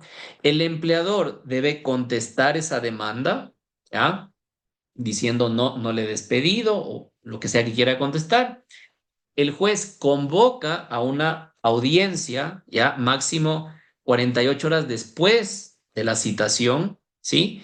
Esta audiencia se lleva a cabo de manera rápida, ya vean los procesos judiciales en este país en el mejor de los casos toman un año, 2 años. Si es que hay apelación, casación, allí sí hablamos de 4 o 5 años. Estos procesos judiciales por despido ineficaz son mucho más rápidos. Generalmente se ventilan en 3, 4 semanas. ¿Ok? Entonces, luego de esto, el juez convoca una única audiencia de conciliación, ¿ya? Y va a dictar sentencia después de esa audiencia de conciliación, pronunciándose. Si es que acepta el despido ineficaz o lo niega. Si acepta el despido ineficaz, hay dos opciones, ¿no es cierto? ¿Ya? Que la mujer embarazada decida si es reintegrada en su puesto de trabajo, ¿ya? En cuyo caso ya no va a ser indemnizada, pues porque le están devolviendo a su puesto de trabajo. Pero también la mujer embarazada que ha salido favorecida con una sentencia por despido ineficaz puede decidir no reintegrarse. Vea, no quiero reintegrarme. ¿Por qué? Porque ya no me llevo con el señor. El empleador es mala gente, no le quiero volver a ver, me trató muy mal. Listo, no hay ningún problema. Ella decide si se reintegra. Si no se reintegra, el juez le concede la indemnización de los 12 meses, ¿ok? ¿Cuáles son los efectos del despido ineficaz? Y antes de hablar de esos efectos, es importante mencionarles lo siguiente. En esta audiencia por despido ineficaz, podría ser que las partes lleguen a un acuerdo, ¿ya? Y el empleador diga, por ejemplo, ¿sabe qué, señora? Reintégrese a su puesto de trabajo, ¿ok? Se puede hacer. Entonces, esta conciliación pondría fin al conflicto y el juez ya no tendrá que decidir por sí mismo porque las partes han llegado a una conciliación, ¿ok? ¿Cuáles son los efectos del despido ineficaz? A ver, el primer efecto, la relación laboral no se va a interrumpir justamente porque lo que busca el despido ineficaz es el reintegro de la persona en su puesto de trabajo, ¿ok? El segundo efecto del despido ineficaz favorable, la remuneración que se hubiere dejado de percibir durante ese tiempo, ¿no es cierto?, que duró el proceso, tendrá un recargo del 10%. Si el proceso duró un mes, le tendré que pagar ese mes a la persona que se reintegró con un recargo del 10%. El tercer efecto, ya lo comenté yo, ¿no es cierto? Si la trabajadora decide no continuar con la relación laboral, porque está en su derecho de decir no quiero volver, tendrá derecho a recibir la indemnización, ¿ya? Otro efecto, porque puede pasar también, si es que el empleador se niega a reintegrar a la trabajadora en su puesto de trabajo, será sancionado según el Código Integral Penal. ¿Por qué? Por desacato, es decir, incumplimiento de una decisión de autoridad competente. En este caso hay una sentencia emitida por un juez, es una orden de una autoridad competente que yo no puedo desconocer. Y puede haber el caso de un empleador que dice, me paso por el foro de la sentencia, señora, usted no regresa acá. Bueno, habrá que seguirle una acción penal por desacato a ese empleador, ¿sí? Y finalmente, hay un tema interesante que mencionarles cuando se mezcla el tema de la discriminación, ¿ya? Si el despido de una mujer embarazada o de un dirigente sindical adicionalmente se trata de un despido discriminatorio, luego de demostrar, probar y de que el juez así lo decida, ¿ya? No hay reintegro del trabajador al puesto de trabajo y por un motivo obvio. Si es que me han discriminado a mí en un lugar, yo no quiero volver a ese lugar, pues, ¿ya? Entonces, como medida de protección, no se le reintegra, no se ordena el reintegro de esa persona embarazada o dirigente sindical que fueron discriminados, sino que se ordena el pago de la indemnización. Y esto tiene total lógica, repito, porque cuando uno recibe ataques, ya cuando uno es violentado, cuando uno es discriminado, cuando uno es maltratado de un lugar, lo que menos quiere hacer es volver a ese lugar. Entonces, allí no cabe el reintegro, ¿ok? Entonces, esto lo relativo al despido intempestivo. Y también hablemos de la figura del abandono intempestivo, ¿ya? El despido intempestivo es la decisión del empleador de dar por terminado el contrato, pero ¿qué pasa a la inversa? ¿Qué pasa cuando el trabajador es el que ya no asoma en su puesto de trabajo, ¿ok? Entonces, el abandono intempestivo es un retiro voluntario de la prestación de servicios por el cual el trabajador deja su puesto sin haber notificado o tramitado el visto bueno, sin haber dejado un reemplazo, sin haber llegado a ningún tipo de acuerdo con el empleador, ¿ya? Es decir, no presenta su renuncia, no sigue un visto bueno, no avisa, simplemente desaparece. Un día el trabajador ya no va más a trabajar. Y esto también suele ser medio recurrente, ¿verdad? ¿Sí? Entonces, allí hay un abandono intempestivo, es una decisión unilateral del trabajador. ¿Cuándo ocurre el abandono intempestivo? En cuatro casos. El primero, cuando el trabajador termina el contrato sin desahucio, es decir, sin renunciar. Y ojo con lo siguiente, les decía, y lo repito porque es súper importante, cuando ustedes decidan renunciar, háganlo por escrito, porque si ustedes no dejan sentado por escrito, es decir, no presentan el desahucio, el empleador puede entender que ustedes abandonaron intempestivamente su puesto y les va a seguir un visto bueno por abandono intempestivo. De igual forma, ¿ya? Y veo algunas preguntas en ese sentido. Cuando exista un despido por parte del empleador, el trabajador tiene que exigir que por escrito le despidan. Ah, porque conozco yo empleadores mañosos que lo que hacen es despedir verbalmente. Martín, estás despedido y ya no vengas más, me dicen, ¿no es cierto? Yo me como el cuento de que me han despedido y ya no voy a trabajar. Y resulta que el empleador se agarra de eso, espera 3 días consecutivos en los cuales yo no voy a trabajar, invierte la tortilla y me sigue un visto bueno, porque dice que yo he abandonado mi puesto de trabajo, que a mí nadie me ha despedido. ¿Y qué busca con eso? No pagarme mi indemnización por despido intempestivo. Entonces, consejo sano, consejo de amigo, ¿ya? Cuando ustedes sean despedidos, ojalá nunca suceda, o cuando alguien de su círculo sea despedido, lo primero que tienen que decirle es, exige que te presenten ese despido por escrito, ¿ok? ¿Ya? Y que sea firmado por una persona en capacidad de despedirle, el representante legal de la empresa, el gerente de recursos humanos, ¿no es cierto? Ya, no un compañero de trabajo, ya, no una persona jerárquicamente que esté en condiciones de despedirle a uno, ¿ya? Y mientras eso no suceda, consejo de amigo número dos, ustedes como trabajadores o la persona de su entorno como trabajador tiene que seguir yendo a trabajar. Mientras no le presenten el despido por escrito, preséntense a trabajar, porque si no se presentan a trabajar, el empleador le dará la vuelta a la tortilla al asunto y buscará separarlos a través de un visto bueno por abandono. ¿Ok? Otro escenario, ¿no es cierto?, de abandono intempestivo. Cuando el trabajador termina el contrato sin visto bueno. Entonces, la primera es sin desahucio, la segunda es sin visto bueno. Simplemente me pinté de colores, ya no volví más.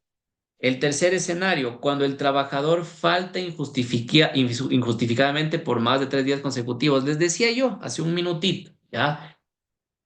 Ojo, sean prolijos con el tema de las faltas. Si ustedes faltan por más de 3 días consecutivos, automáticamente el empleador tiene una causal para solicitar visto bueno por abandono intempestivo y ustedes se irán de la empresa sin recibir un centavo, salvo los valores que les corresponde proporcionales hasta el día en el que trabajaron. Entonces, empresas en las que hay, por ejemplo, aparatitos biométricos en donde uno pone la huella, empresas en las cuales uno registra con su firma la entrada y la salida, habrá que hacer eso normalmente, ¿ok? Y el cuarto escenario que se configura, en el cual se configura el abandono intempestivo, ocurre cuando el trabajador no se reincorpora inmediatamente a su puesto después de una suspensión legal de labores, es decir, después de una huelga. Repito, una huelga legal, legítima, declarada correctamente, solicitada ante el inspector del trabajo, ¿no es cierto?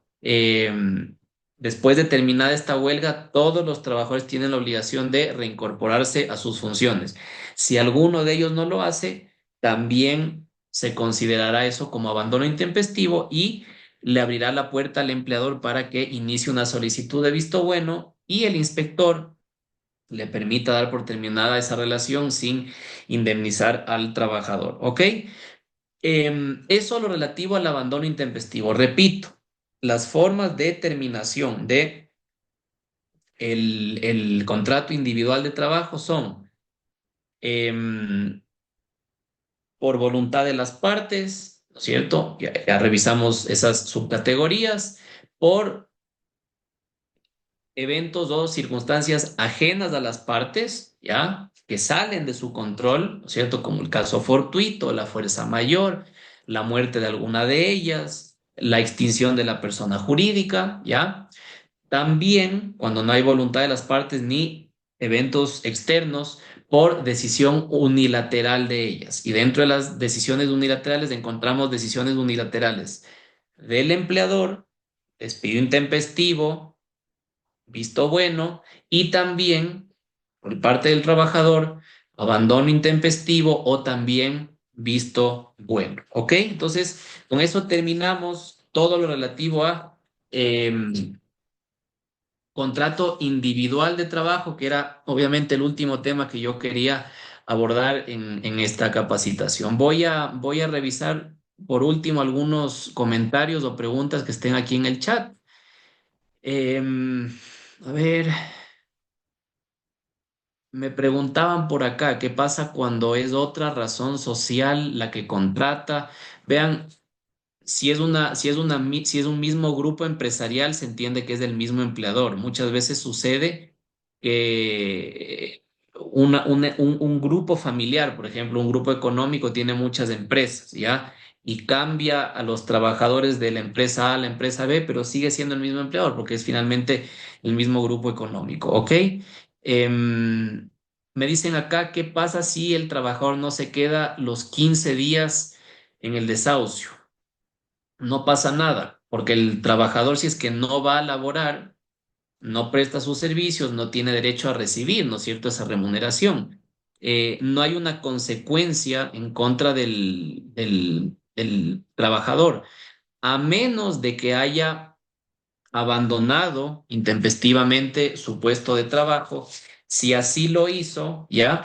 Allí sí, Emily, el empleador tiene derecho a recibir una indemnización por parte del trabajador. Aunque suene absurdo, así es. En casos de abandono intempestivo, cuando el inspector del trabajo califica y resuelve que hubo abandono intempestivo, ya, por ejemplo, no se presentó el desahucio, el señor se fue, allí el trabajador debe indemnizar al empleador con 15 días de remuneración, ¿ya? Siempre que el empleador le haya notificado al inspector del trabajo oportunamente y siempre que se haya autorizado ese pago. Ese es el único caso en el cual el trabajador termina indemnizándole, ¿no es cierto?, al empleador con 15 días de remuneración. Abandono intempestivo, pero calificado por el inspector, ¿ok? Em, Repito, aquí me preguntan lo mismo. ¿Qué pasa si el empleado renuncia y se va sin esperar los 15 días? ¿Debe cancelar al empleado lo que corresponde a los 15 días? No, porque no los trabajó, ¿ya? Si presenta el desahucio, está avisando que se va. Y ojo, si yo me voy, yo puedo decir me voy mañana y me fui y recibo mi remuneración hasta el día de mañana. Si en cambio no presento el desahucio y mi empleador me sigue un visto bueno para abandono, allí yo tendría que indemnizar con 15 días, pero si es que yo presento, Ana Lucía, el desahucio, allí sí no hay lugar al pago de esos 15 días, ¿ok? Em, Déjenme ver.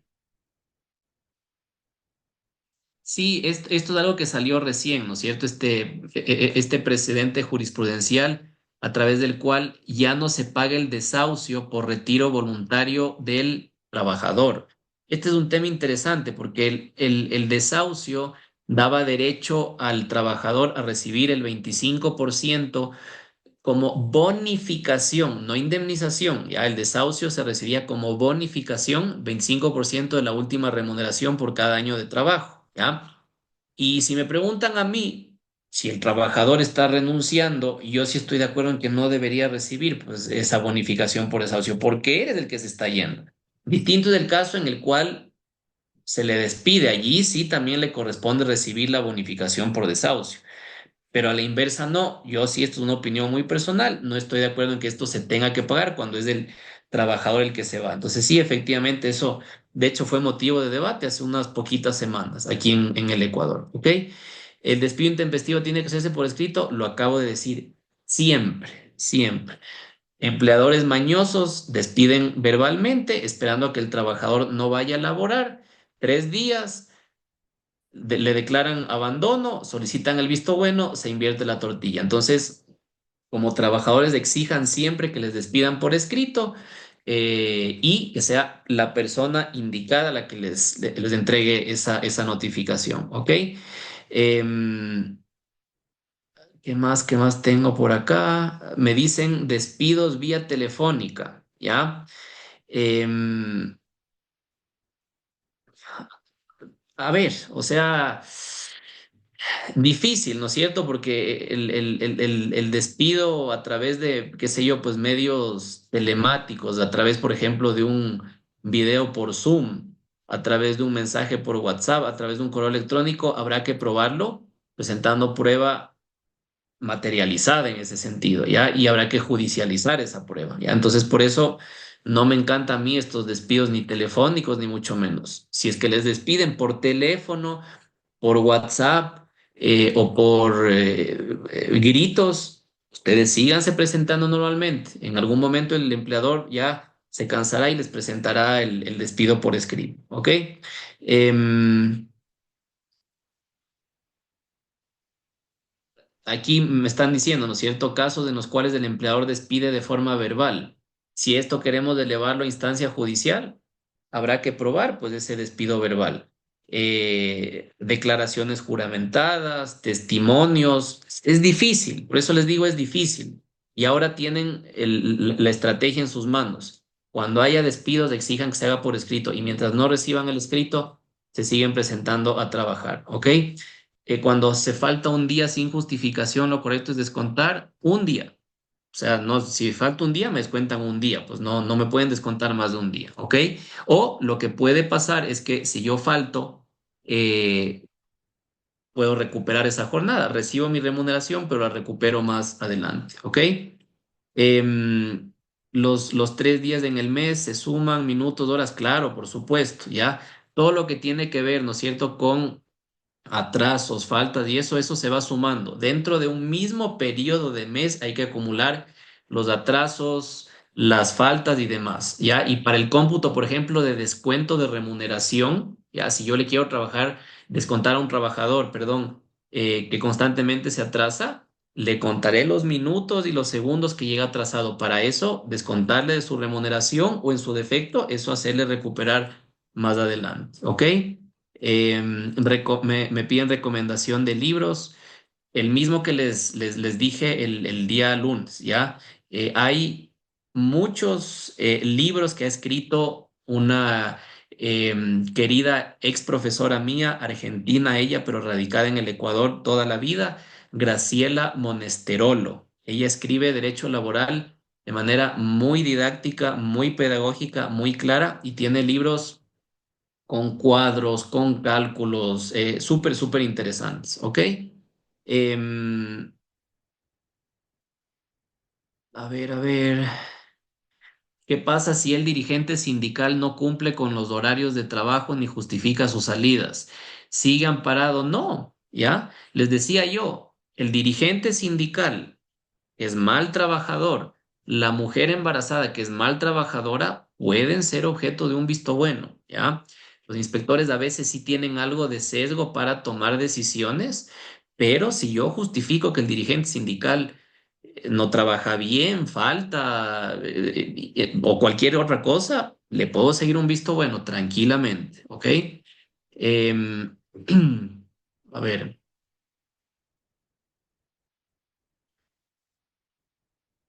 Los casos de jubilación, a ver, rapidito, verán, en el Ecuador hay jubilación patronal y jubilación pública, ¿ya? A ver, la jubilación patronal es un derecho que tienen todos los trabajadores que laboran para un mismo empleador por 25 años o más, ¿ya? Esos 25 años o más pueden o no ser consecutivos. ¿Cuál es el tema? ¿Ya?